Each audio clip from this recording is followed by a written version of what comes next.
Hey everybody, Fishman here. Welcome to another video. This is Fisher Vlog number 67, and I'm going to start today off with a clip of the pond.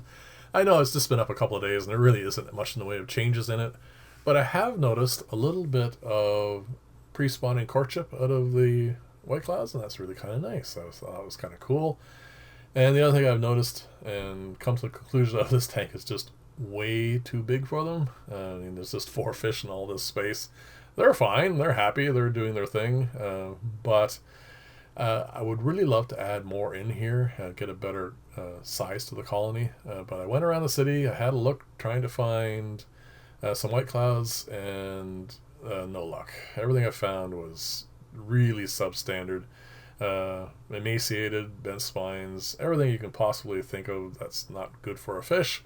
And I certainly didn't want to add any into this. I like these 4 and we'll definitely keep them together.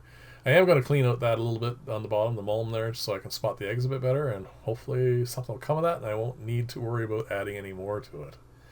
One of the things I did find, though, that was kind of nice, I found some nice Colombian tetras. So they're going to sit in here and fatten up. This is not where they're staying because I think I do want to breed the Bosmani rainbows a little bit more. I really like Colombian tetras. Are quite hardy and colorful, and I think it'll be a great addition to some of my clients' tanks. I really liked how this turned out. I do obviously need to do a bit more work on it, but for the moment I'm very happy with how that looks. I did also pick up 2 fantails. They're not staying, they're just there for a client. I'm going to quarantine them for a little bit and then I'm just going to go straight over into that. These are all the current Bosmani rainbow fry I have, and they're doing really well. They're not bothering each other. What I think I am going to do as time progresses, though, is I'm going to move the larger ones out and put them up here in the 7-foot tank. Not yet, obviously, because I have a lot of work to do on this. And one of those things that I need to work on is I've changed my mind yet again on how I'm going to filter this thing. I like how this filter is working out. Obviously way too early to do any kind of judgment calls on it or anything. But I'm thinking what I might do, because I had some interesting suggestions for it, is put together another one, a Mark II, and filter this tank with 2 of these. One of the things I need to change for the Mark II is this aquarium, when I do water changes, there's a restriction valve at the other end with a sponge in it, and all I do is just raise the water level up to near the top, and then this gradually comes back down, and this is where it's at right now, and you can see it's above the lip where the water comes out of this, and it just bubbles a lot. It's an easy fix. It's a simple matter of drilling a little hole in the side. It won't really alter the humidity in the chamber, so that is one of the things I'm going to do when I put another one of these together. You can notice here, right there, it has really good flow through it, some nice current, and like I said, I'm really happy with how this is starting out, and we'll see how it goes long term. And the only really way to test it is to make sure that it has no other filtration systems helping it out. So that's definitely, I think, as I said many times, the route I think I am going to go on this. I have to show a clip of Ripley because people seem to miss her when she's not in, and there she is at the bottom, just pecking around looking for food. I really like this group of angels. They're growing up really nicely, and I know I keep telling you that I'm going to do a lot more work on this. I am actually getting to that now, especially with the crossover filter that I put together. I think it's going to actually do really nicely in here, and I'm going to be putting out an awful lot of the plants into other tanks. Another fish I found that I was really happy with the look of, I found some really nice zebra danios. So I've really ramped up the number I have for this colony. I'm definitely going to be breeding them because they're fast, they're active, they're colorful, and most people like them. So they're definitely going to be an addition for some of my clients' tanks. And as you can see, the Borley eye fry are thriving. I mean, it's really hard not to have thriving African cichlid fry, but they're doing really well, which is quite nice. These are the first of my setups for breeding guppies to get some more females.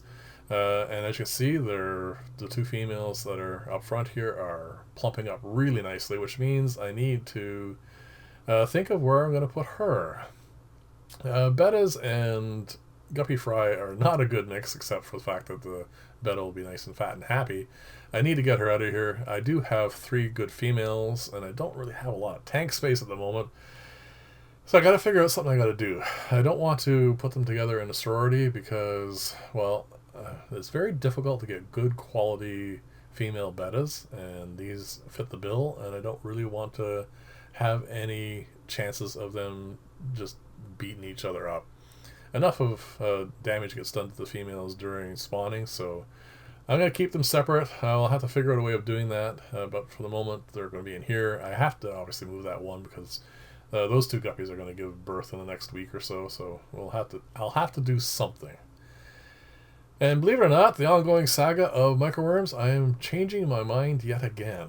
I know the potatoes were nice and non-smelly, but they take forever to set up.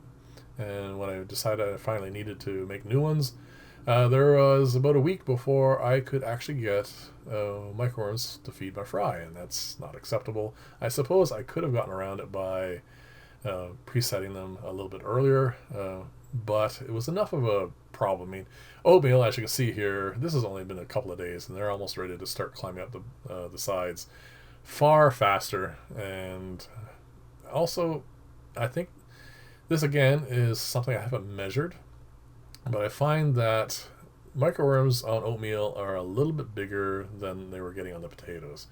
I already have enough food, like the vinegar eels, for the smaller version of food. I'm going to have to switch over to use 2 hands here in a second, by the way. This was not working out. So I don't really need smaller microworms. And unfortunately, if they're smaller, that may also mean they're not as nutritionally good. So we're going to have to wait and see. Now, as you can see here, I am putting together some cornmeal ones. This idea came from Fred. Thank you very much for the idea. I'm going to test this out as well because I'm always trying to figure out better ways of culturing microworms. And Fred said these are pretty much odorless, so we're going to give that a try. We're going to let them obviously set up and go, and we'll see how it is in a few weeks. Another idea I got from Fred, and again, thank you very much for these ideas, is this is the Java Moss box filter, and the Java Moss just didn't do well, and he suggested I try hornwort. I have tried hornwort in a restricted area before. I had a large diameter pipe, had some water bubbling through it, and put some hornwort in there, and I found it just didn't thrive well. So we'll see how it does in here. While I've had it, I'll also show you this. The peace lily is doing great. The pothos is doing really well. The Java fern's doing really well. I still need to add so much more to this tank. I don't know where this summer went. It's been so busy. Trying to get so many things done, but because everything just all of a sudden opened up, had a lot of client work to do. And the other thing I wanted to do a lot more of this summer was work on cultures, and I haven't really been able to get out and acquire a lot more samples. I'm hopefully going to do some this weekend. This is one of the cultures, and what I'm going to do is I want to get a little bit more of paramecia going by themselves. So I'm going to take a bit of this culture and maybe some of the wild ones, and I've pulled out all my old lab equipment, and I'm going to start trying to culture them in smaller volumes and more of them, so I can hopefully be able to subculture better and get things going. So what I've done here is I set up a number of tubes, and I'm going to put hay in them. I find hay is by far the best for culturing at the moment for what I'm doing. These caps are really kind of cool. Keep the stuff from getting into them. I am going to cap these, but I need to drill some holes in the rubber stoppers, and we'll see how that ends up. So anyway, let me know what you think. Thanks again, Fred, for all the ideas, and I will see you guys in the next video, and bye for now.